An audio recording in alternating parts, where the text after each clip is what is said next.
एकत्रित लढू आणि सत्ता बदल करू, महाविकास आघाडीतील तीनही पक्षांनी व्यक्त केला निर्धार. स्वबळाच्या चर्चांना पूर्णविराम. तलाठी भरती परीक्षा घोटाळ्यातील मास्टर माइंड दत्ता नलावडेला बेड्या. गेल्या 9 महिन्यांपासून पोलिसांना देत होता गुंगारा. नीट परीक्षेतील घोळाबाबत सुप्रीम कोर्टात आणखी एक याचिका. परीक्षा रद्द करून सीबीआय मार्फत चौकशीची मागणी.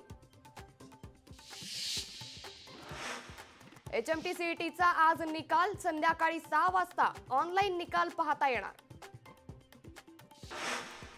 मुंबई विमानतळावर 3 दिवसात 10 किलो सोनं जप्त. सीमा शुल्क विभागाची मोठी कारवाई.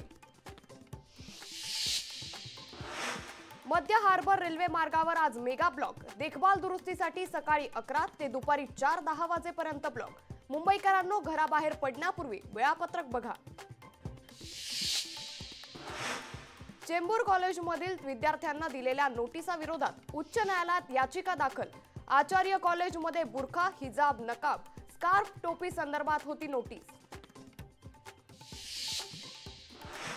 बीडमधील ज्ञानराधा मल्टीस्टेट घोटाळा प्रकरण. सुरेश कुटे पुन्हा माजलगाव पोलिसांच्या ताब्यात. नजरकैदेतून सुरेश कुटे पुन्हा पोलिसांच्या ताब्यात.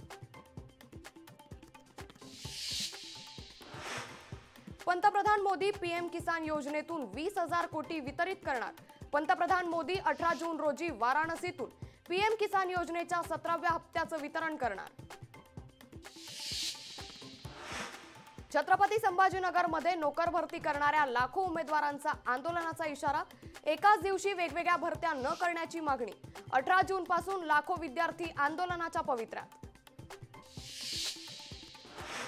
धुळे शहरात विधानसभा निवडणुकीचे वेध. राष्ट्रवादी शरदचंद्र पवार पक्षाच्या जिल्हाधिकाऱ्यांचे आमदार म्हणून झळकले बॅनर.